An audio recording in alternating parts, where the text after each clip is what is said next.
ఎంతమందికి పాల్ యాంగిచో దైవజనుడు తెలుసండి? కొరియాలో చాలా పెద్ద సంఘం, చాలా పెద్ద సంఘం. ఆయన ఒకరోజు ఒక వార్త వచ్చింది ఆయనకి. ఏంటంటే తన తోటి సేవకుడు కింగ్ సాలమోన్ అని తోటి సేవకుడు మరణించాడు. మరణ వార్త వచ్చింది. ఇంకొక విషాదమైనటువంటి సంగతి ఏంటంటే దానికి ఒక 3 రోజుల ముందే తన భార్య చనిపోయింది. ఎవరు? ఈ కింగ్ సాల్మోన్ అనే దైవజనుని భార్య చనిపోతే మరి ఆయన పిల్లల్ని తీసుకొని ఆ సమాధి దగ్గరికి వెళ్ళాడు. అయితే వర్షం పడుతూ ఉంటే వర్షం నీళ్ళన్నీ కూడా మరి ఆ లోపలికి వెళ్ళడము పిల్లలు గమనించి, చిన్నపిల్లలు గమనించి వాళ్ళు అన్నారు, పాపా నీళ్ళన్నీ లోపలికి పోతున్నాయి, మమ్మీకి బ్రీతింగ్ ప్రాబ్లం అవుతుందేమో అని చెప్పి వీళ్ళు ఏడుస్తున్నారు, బాధపడుతూ ఉన్నారు. అప్పుడు ఆయన చెప్పాడంట, చూడు బేటా, మమ్మీ ఆల్రెడీ చనిపోయింది కాబట్టి మమ్మీకి బ్రీతింగ్ ఉండదు. ఆ టైంలో ఎంతో వేదనకు గురవుతూ ఉన్నాడు. ఉన్నట్టుండి గుండెల్లో ఏదో కత్తి దించినట్టుగా ఆయనకు అనిపించింది. కుప్పకూలిపోయాడు. హార్ట్ అటాక్ తోటి అక్కడనే మరణించాడు. ఈ సంగతి తెలుసుకున్నటువంటి మరి పాల్ యాంగిచో మరి ఊటన మరి అక్కడికి బయలుదేరి వెళ్ళి ఆ సమాధి కార్యక్రమం అంతా కూడా మరి జరిపించడానికి సన్నాహాలు చేస్తూ ఉన్నారు. మరి ఆ మృతదేహాన్ని వారు ఒక బాక్స్లో పెట్టి వారంతా కూడా ఏర్పాటు చేస్తూ ఉన్నారు. అందరూ వస్తున్నారు, అక్కడ పాటలు పాడుతూ ఉన్నారు. ఇంకా మరణ ఛాయలు అక్కడ కనపడుతూ దుఃఖ వాతావరణం అక్కడ కనపడుతూ ఉంది. పిల్లలు ఏడుస్తూ ఉన్నారు. వచ్చిన వారందరూ కూడా అక్కడ బాధతో ఒకరితో ఒకరు మాట్లాడుకున్నారు. నిన్ననే కలిశాడు, మొన్ననే కలిశాడు, నేను మాట్లాడాను, చాలా బాగా పరిచర్య చేసేవాడు, చాలా బలపరిచేవాడు అని మరి వారందరూ కూడా మాట్లాడుకుంటూ ఉంటారు. అయితే ఉన్నట్టుండి సమాధి కార్యక్రమము స్టార్ట్ అయిపోయింది. అక్కడ ఉన్నట్టుండి ఏం జరిగిందంటే ఈయనను తవ్విన ప్లేస్లో పెట్టాలి.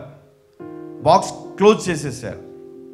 ఇంకా క్లోజ్ చేసే సమయానికి ఈ వ్యక్తి లేచి కూర్చున్నాడు. అందరూ షాక్ అయిపోయి అక్కడి నుంచి పరిగెత్తడం మొదలుపెట్టారు. చాలామంది అక్కడ దైవజనులు కూడా పరిగెత్తారు. ఏమని? దయ్యము, భూతము అని చెప్పి. చచ్చిపోయాడు కదా, ఎలా లేస్తాడు కదా, భయం. పరిగెత్తారు. తర్వాత మెల్లిగా మరి ఏం జరిగింది, కొంతమంది ధైర్యం చేసి ముందుకెళ్ళి ఆయన టచ్ చేస్తే ఆయన బ్రతికే ఉన్నాడు. ఆయనతోటి మాట్లాడినప్పుడు ఏం జరిగింది అంటే ఆయన చెప్పాడు ఏంటంటే, నేను మరి అక్కడ పడిపోయాను. ఒక 3 దేవదూతలు వచ్చారు నా దగ్గరికి. 2 నా చేయి పట్టుకున్నారు. ఒక అతను ముందు నడుస్తూ మరి మార్గం చూపిస్తూ ఉంటే మేము నడుచుకుంటూ వెళ్ళాము. కొంత దూరం వెళ్ళిన తర్వాత ఒక పెద్ద సూపర్ హైవే ఒకటి వచ్చింది. ఆ హైవే గుండా పరలోకానికి వెళ్ళాలి. ఆ యెరూషలేము పురమునికి వెళ్ళాలి. నూతన యెరూషలేము, అక్కడికి వెళ్ళాలి. ప్రయాణమే వెళ్తూ ఉన్నాను. చాలా దూరం ప్రయాణం చేసి అక్కడికి వెళ్ళిన తర్వాత నిజంగా అక్కడ కొన్ని కోట్ల ఈ లైట్స్ పెడితే ఎంత వెలుగుంటుందో అంత గొప్ప కాంతిని అక్కడ చూశాడంట. ఆ డోర్ ఓపెన్ చేయగానే అందులో అతను చూశాడు, యేసుక్రీస్తు అతన్ని ఎదుర్కొన్నాడు. అక్కడ చూస్తూ ఉన్నాడు పరిస్థితులన్నీ కూడా. ఆశ్చర్యపోతూ ఉన్నాడంట. ఇంత గొప్ప వెలుగు, ఇంత గొప్ప. అక్కడ దావీదును కలిశాడు, అక్కడ స్టీఫెన్ను కలిశాడు. స్టీఫెన్ అడిగాడంట, అయ్యా మరి నిన్ను రాళ్ళతో కొట్టినప్పుడు నీకు ఏం బాధ లేదా అన్నప్పుడు ఆయన చెప్పాడంట, నేను యేసును గురిగా పెట్టుకున్నాను, యేసును చూస్తూ ఉన్నాను, అవేవి నాకు పెద్ద బాధ అనిపించలేదు. ఆయన పైకి వెళ్ళేటప్పుడు కింద శరీరాన్ని చూసి నా శరీరం అన్నప్పుడు వాళ్ళు చెప్పారంటే ఒక మాట ప్రయాణంలో, అది ఒక పొట్టు మట్టుకే. ఏంటది? ఒక పొట్టు మట్టుకే అది. నువ్వేమనుకున్నావు ఇంతకాలము?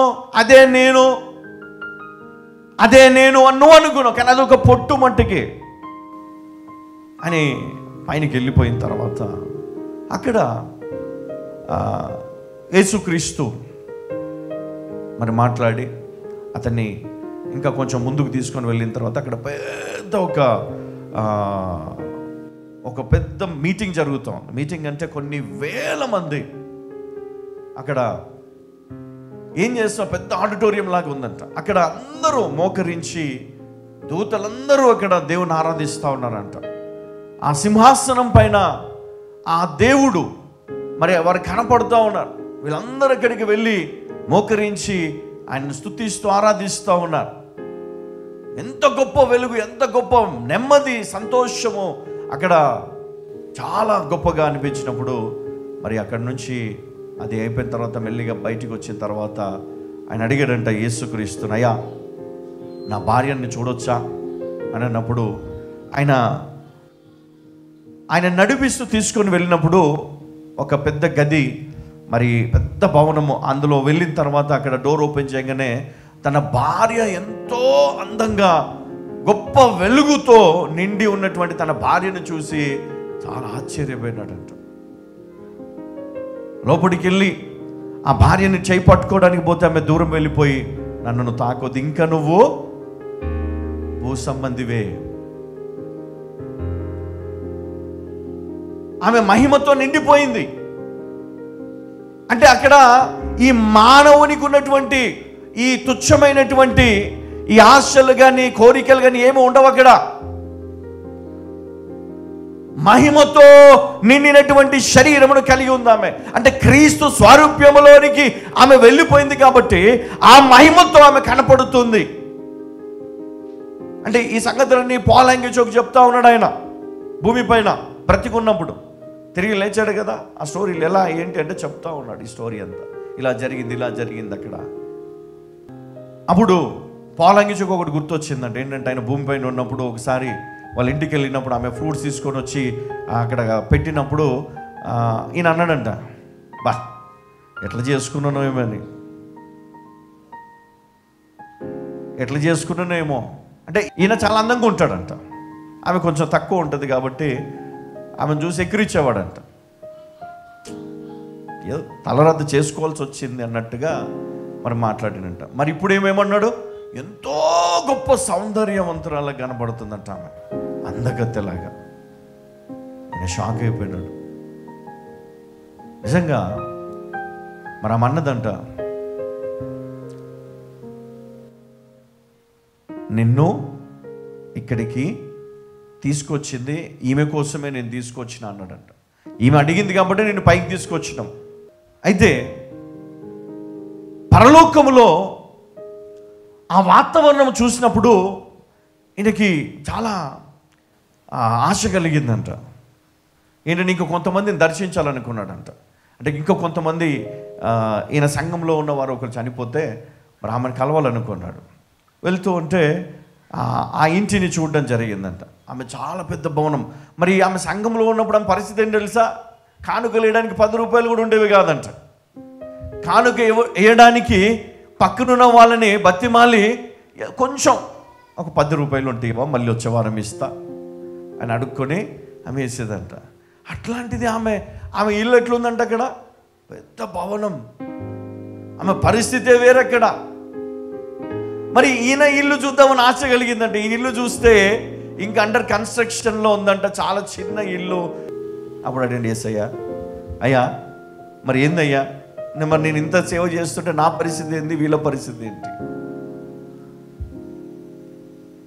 ఒకటి గుర్తుపెట్టుకోవాలి మనం, నువ్వు భూమిపైనికి వచ్చింది ఇక్కడ సంపాదించుకోవడానికి కాదు, పరలోకంలో సంపాదించుకోవడానికి. యేసుక్రీస్తు అన్నాడు, నేను వెళ్ళి మీ కొరకు స్థలము సిద్ధపరిచి మళ్ళీ వచ్చి మిమ్మల్ని తీసుకొని వెళ్తా. అప్పటిదాకా ఓపిక పట్టండి, అప్పటిదాకా ప్రార్థన చేయండి, అప్పటిదాకా నమ్మకంగా బ్రతకండి, అప్పటిదాకా సిద్ధపడండి, సువార్త ప్రకటించండి అని చెప్తే, మనము ఇక్కడ భూమిపైన మన పరిస్థితులు వేరు, మన పరేషాన్లు వేరు. మన ఆలోచనలు వేరు, మన యొక్క హడావిడి వేరు. ప్రార్థనకి సమయం లేదు, చదువుకోవడానికి సమయం లేదు, ఉద్యోగానికి సమయం లేదు, దేనికి సమయం లేదు కదా. ఎట్టు పడతట్టు పరిగెత్తు, నీ హృదయం ఎట్లా చెప్తే అట్లా నువ్వు ఉరుకుతావు, నీ మనసు ఏం చెప్తే అది నువ్వు చేస్తా ఉన్నావు. కానీ నమ్మకంగా స్థిరంగా ఒక్క స్థలములో ఉండే పరిస్థితి నీకు లేదు. ఎందుకో తెలుసా? నిలకడ లేని నీ జీవితం, ఎట్టెళ్తుందో తెలియని నీ జీవితం, ఎందాకా ఉంటుందో తెలియని నీ జీవితము కొరకు నువ్వు ఆరాట పడతా ఉన్నావు. ఒకే సెకండ్లో ఈడ కళ్ళు మూసి పరలోకంలోనికి ఆయన వెళ్ళడానికి దేవుడు కృప చూపించాడు. ఎందుకు? తన భార్య కోసం. ఆమె చెప్పిందంట అక్కడ కొన్ని విషయాలు, నీకు ఈ విషయాలు చెప్పడానికి నేను పిలిపించాను. ఏంటంటే, ఈ పిల్లలు దేవుని పరిచారకులుగా మరి మారబోతున్నారు కాబట్టి వీరిని చాలా జాగ్రత్తగా పెంచాలా, వీరిని చాలా జాగ్రత్త, భయంలో, భక్తిలో, విశ్వాసంలో పెంచాలా. లోకాశల్లో పెంచొద్దు. ఎందుకంటే నువ్వు ఆ విధంగా నువ్వు పెంచితే, ఆ విధంగా నువ్వు బ్రతుకుతే ఇక్కడ సంపాదించుకుంటావు, ఇక్కడ నీకు ఆస్తులు కూడా పెట్టుకుంటావు, కానీ పరలోకంలో నీకు ఏముండదు. పరలోకంలో నీ పరిస్థితి సున్నా. మరి మీరు అనుకోవచ్చు ఇదంతా ఒక కథ అని మీరు అనుకోవచ్చు, కానీ ఆ వ్యక్తి ఇప్పటికీ ఆయన బ్రతికే ఉన్నాడు. ఆయన పేరు కింగ్ సాలమోన్. ఈ దైవజనుడు మరి అనేక సందర్భాల్లో మరి ఆయన సాక్ష్యాన్ని ఆయన పంచుకున్నాడు. తిరిగి ఆయన ఎప్పుడు వచ్చాడు తెలుసా? సమాధిలో పెట్టే ముందు, ఒక్క నిమిషం ముందు, రైట్ టైంలో, సరి అయిన సమయంలో దేవుడు తిరిగి పంపించాడు అక్కడికి. అందుకే మనం ఏం చేయాలా? కొంతకాలము వేచి ఉండాలా. అయ్యో నేను బ్లెస్ అవ్వలేదు, కానీ నువ్వు నమ్మకంగా ఉంటున్నావు, నువ్వు దేవునికి లోబడి ఉంటున్నావు, దేవునికి భయపడి కొన్ని వదిలేసుకున్నావు, కొన్ని విడిచిపెట్టావు, అక్కడి నుంచి నువ్వు పారిపోయి వచ్చావు, తప్పించుకున్నావు కదా. యోసేపు శోధనను జయించాడు కదా. తన యజమాని భార్య తనను ఏం చేసిందంటే ప్రేరేపించింది తప్పు చేయమని. కానీ అతడు ఏం చేశాడు? దేవునికి భయపడ్డాడు. మరి ఆయన ఎవరి కొరకైతే పని చేస్తున్నాడో ఆ యొక్క నీతిని విషయాన్ని మర్చిపోలేదు. అంటే నేను ఇది చేయకూడదు, ఇది తప్పు, నేను ఇక్కడ పని చేస్తున్నాను, ఆయన నాకు తండ్రి లాంటి వాడు, నువ్వు తల్లి లాంటి దానివి, దేవుడు తీర్పు తీరుస్తాడు. మరి ఈయన ఆ విధంగా తన్ను తాను తగ్గించుకున్నాడు, తన్ను మరి ఆ శోధన నుంచి మరి బయటికి వచ్చేలాగా తనను కంట్రోల్ చేసుకున్నాడు. కాబట్టి ఏం జరిగిందంటే, ఒకనాడు దేవుడు అతన్ని గొప్ప స్థానంలో పెట్టాడు. హల్లెలూయా. నువ్వు ఏదైతే ఈ లోకములో నువ్వు వాక్యానుసారమును జీవిస్తూ సంపాదించుకుంటావో అది మెటీరియల్గా పరలోకములో నీ కొరకు దేవుడు సిద్ధపరుస్తాడు అన్ని. హల్లెలూయా.